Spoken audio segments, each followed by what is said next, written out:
बच्चों, आज हम मैथ्स का चैप्टर 2 घातांक पढ़ेंगे। घात क्या होती है? घात मीन्स या पावर मीन्स किसी संख्या को कितनी बार हम गुणा करते हैं। अगर हम 3 को 4 टाइम्स मल्टीप्लाई करते हैं तो हम इसे पावर के फॉर्म में या घात के फॉर्म में लिख सकते हैं 3 की पावर 4। ठीक है, इसी को घात कहते हैं।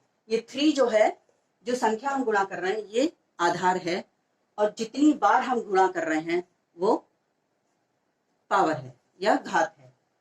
अगर हम करें 2 इंटू 2 इंटू 2 इंटू 2 इंटू 2 1 2 3 4 5, तो बेस तो 2 है, गुणा तो हम 2 को कर रहे हैं तो बेस तो हो गई 2, और कितनी बार गुणा की हमने 5, तो ये 5 जो है ये हमारी घात या पावर है। अब हमें घात की जरूरत क्यों पड़ी?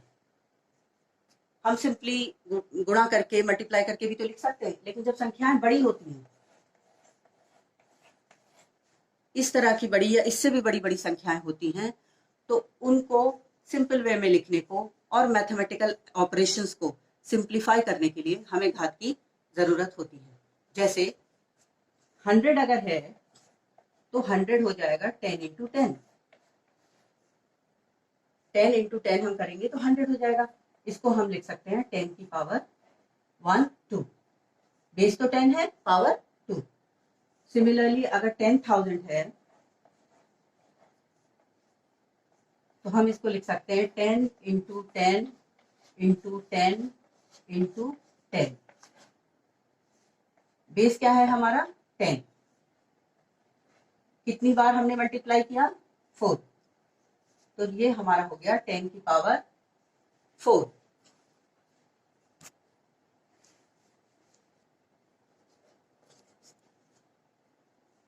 अगर हमारा एक ये नंबर है 32, इसको हम घातांक के फॉर्म में या पावर के फॉर्म में लिखना चाहते हैं, तो हमें इसको क्या करना पड़ेगा? हमें सबसे पहले इसके फैक्टर्स निकालने होंगे। यानी हम 32 को 2 से डिवाइड करेंगे।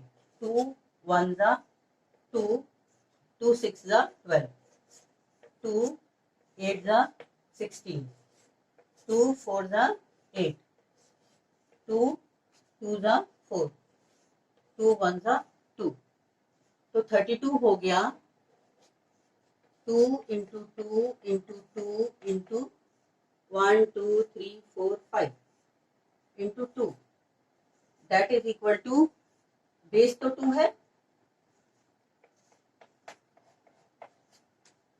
और पावर हो गई 5, क्योंकि 5 बार हमारा 2 आया। इसी तरह से अगर हमें 81 का करना है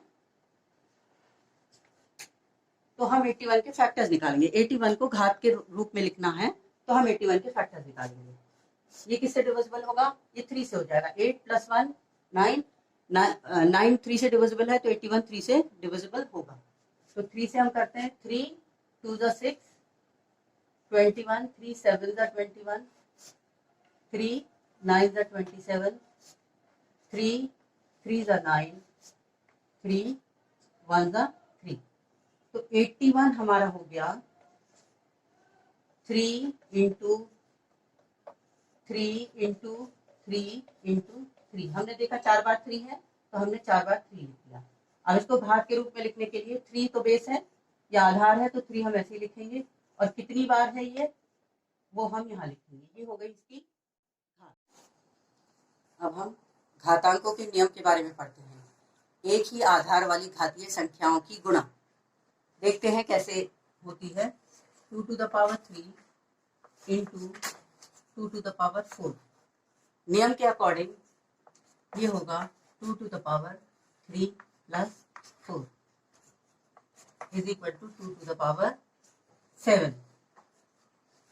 अब देखते हैं ये इतना ही है। 2 to power 3 means 2 into 2 into 2, 2 to the power 4 4 बार 2, 2 इंटू 2 इंटू 2 इंटू 2, ये हो गया 1 2 3 4 5 6 7, 2 टू द पावर 7। तो हमारा नियम वेरीफाई हो गया। अब इसको जनरलाइज करते हैं। a to the power m into a to the power n, किसी भी संख्या के लिए, तो ये हो जाएगा a to the power m plus n। जब बेस सेम है तो पावर जो है वो जुड़ जाएंगे। अब हम दूसरे नियम के बारे में पढ़ते हैं। दूसरा नियम है जब एक ही आधार वाली घातीय संख्याओं की भाग किया जाए। अब की बार क्या करेंगे, हम भाग करेंगे। 7 to the power 5 divided by 7 to the power 3। ये नियम दूसरा है हमारा। ये हो जाएगा 7 टू द पावर, नियम के अकॉर्डिंग 5 माइनस 3, यानी जब भाग है तो पावर्स जो हैं वो सब्ट्रैक्ट हो जाएंगे। तो ये आया हमारा 7 टू द पावर 2। अब हम इसको चेक करते हैं। 7 to the power 5 means 7 into 7, 5 बार 7 into 7 into 7 into 7 divided by 7 to the power 3, यानी 3 बार 7 इंटू 7। अब 3 7 कट गए, हमारे पास बचा 7 की पावर 2। तो हमारा ये नियम वेरीफाई हो गया। अब हम इसको जनरलाइज करते हैं कि कोई भी संख्या है और कोई भी पावर है तब कैसे होगा।